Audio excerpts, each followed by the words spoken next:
From VTV Channel 6 Studios in downtown Vernal, this is Local Point with your host, Chris Piner. Welcome to Local Point, brought to you by Strata Networks. I'm your host, Chris Piner. Joining me in the studio is Jim Pringle from the National Weather Service. So it's good to have you here, Jim. Thank you, Chris. And you come today from Grand Junction, is That is correct. So let's just start off with this, Jim. What is the National Weather Service? Okay, I think a good way to start answering that question is to let you know what our organization does and what our mission statement is. So our mission statement is the protection of lives and property. That is our primary mission of the National Weather Service, and we do that through the issuance primarily of weather warnings, but also weather forecasts and other resources that we provide the public. There was an additional mission that was added to our mission statement in recent history, and that was to enhance the national economy. So our forecasts are used by industry and businesses and so forth to make wise decisions, and therefore it helps them to save money or to make money. Very good. Now, it is the National Weather Service. Is it attached in some way to the federal government? You're absolutely correct. The National Weather Service is a division of the National Oceanic and Atmospheric Administration, and that acronym for that organization is NOAA. I was just piecing that together. Yeah. Very good. And NOAA is a division of the Department of Commerce. So if you want me to, I can tell you why NOAA and the National Weather Service are in the Department of Commerce. Well, it almost fits with that little vision statement or secondary mission statement that you mentioned. Absolutely. Right? So you figured it out. Yeah, I'm piecing it together. Every now and then I'm a little sharper than other times. So I love this. This is the Grand Junction office then? Are there regional stations throughout the country? How does that work?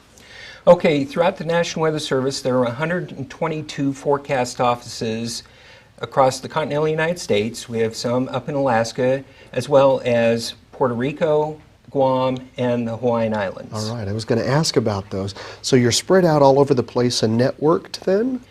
Yes, we're all tied in together. We are tied in through communication systems with headquarters, the National Weather Service headquarters back in Washington, D.C. area.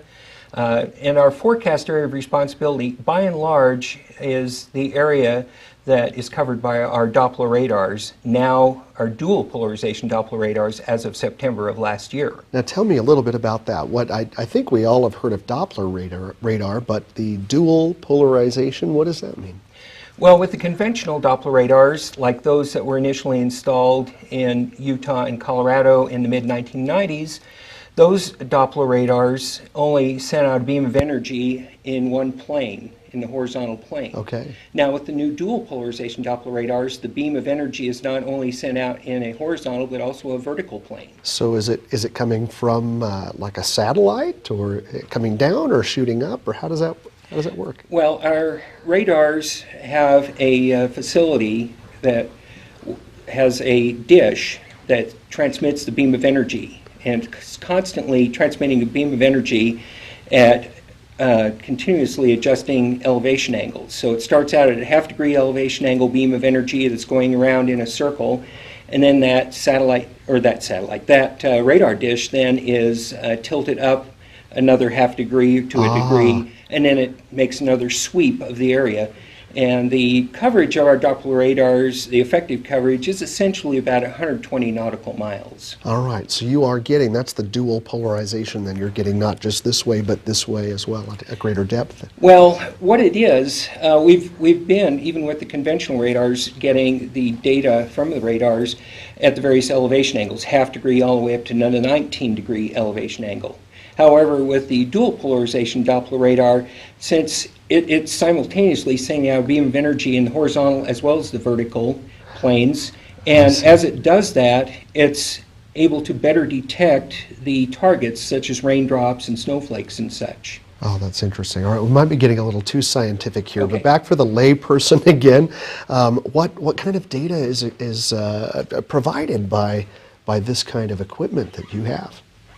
Well, we're talking right now about the Doppler radar, in particular the newly upgraded dual polarization Doppler radars. So that information tells us that we got rain or snow and how much rain is falling within a certain time period. It also tells us if there's rotations in the atmosphere, particularly within thunderstorm clouds, cumulonimbus clouds. Wow. And when we see that, that can give us an idea of What's the to intensity come. of storms. Yeah, and then since it's a Doppler, still a Doppler radar, it detects the speed of movement of the particles. Therefore, we can detect and time these storm systems as they're moving along.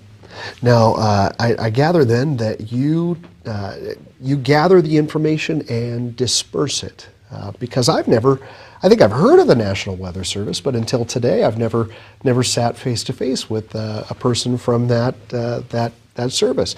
But I always hear the weather from the radio, the television, but they're getting it from you.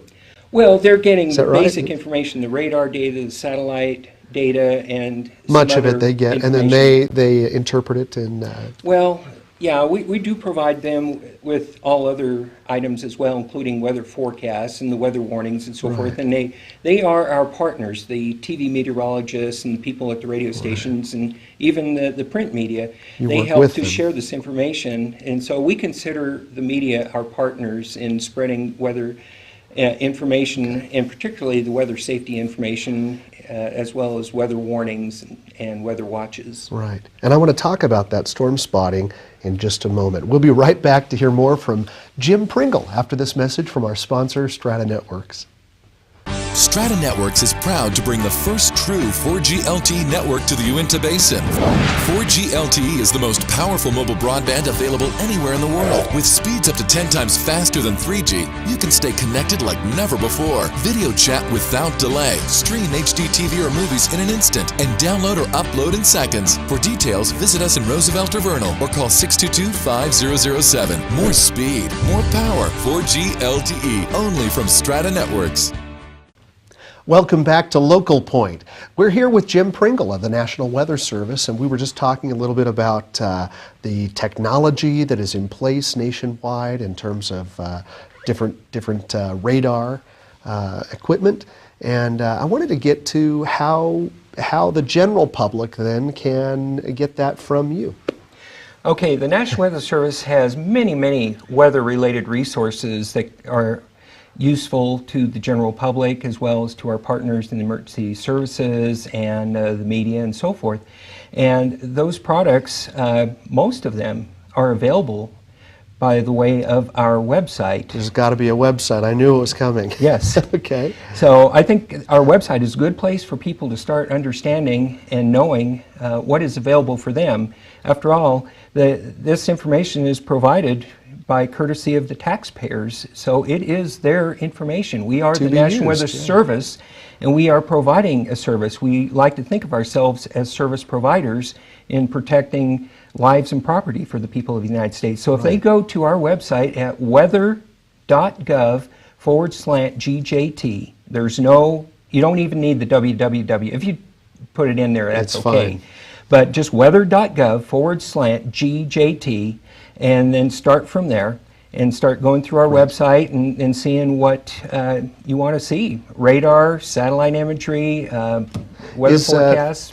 Now we've got the website here on the screen we can bring up, but GJT then it must be Grand Junction. Is that like an airport code for it or an abbreviation? Well, yeah, since our forecast office is co-located and located on the property of the Grand Junction Regional Airport, the airport's three-letter ID is GJT. Thus the GJT. Okay. Yeah, and the same reason that the Salt Lake City Forecast Office, where I was at for almost 18 years. /SLC. Correct. Right? Okay. See. They are co-located with the Salt Lake City International Airport. Now for the region, particularly of our viewers here in the northeastern part of Utah, the GJT is the one that we should get reference for the most accurate information for our area. Okay, the Grand Junction Forecast Office has responsibility for weather warnings and forecasts for the eastern Utah counties that border western Colorado. Ah, okay. So Yes. not all of northern, but just specifically right here, the Uinta Basin even.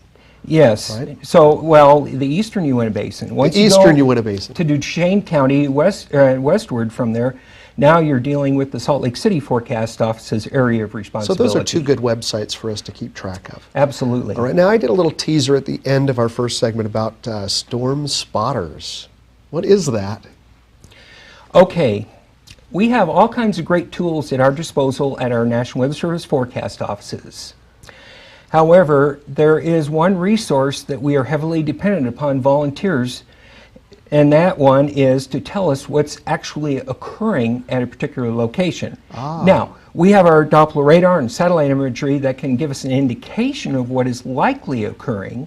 Right. And we do have a few airport automated weather observing stations that also report right. some data to us, but they won't report to us tornadoes. They don't report hailstones or how big hailstones are. It's important to have that human element there. Absolutely. So you have great technology and fancy equipment, but you also have people. The people are required. These are the spotters. Are a required element in our ability to do a good job of providing weather warning information to the general public. Right. And the general public, or anybody who's interested, is invited to come to any of our storm spotter training classes, or Very good. you don't That was my necessarily. next question. So Yeah. you have training classes. then. Yes, and I come out here to Vernal and other places across eastern Utah and western Colorado, mainly in the later spring and summer months, to provide this storm spotter, and I include as well weather safety training. And is this information available on the weather.gov website as well, the GJT? If somebody goes to our National Weather Service websites and looks under the Skywarn menu item, you will find information on how to become a storm spotter for the National Weather Service. Very good, very good. Now then, they would report to the Grand Junction office or the Salt Lake City office, Depending upon where they are. And which county they are located. would they only report for their home place, or could they report anytime, any place, on vacation? Absolutely, absolutely. And You're a trained weather spotter. You're the eyes for the National Weather Service. absolutely. We have a lot of people that will be traveling across the Great Plains and see a tornado, and they'll call our office and say, I don't have the phone number for the Topeka forecast office, but can you let them know I'm seeing a tornado at And such I can and such? see it, right? Yeah.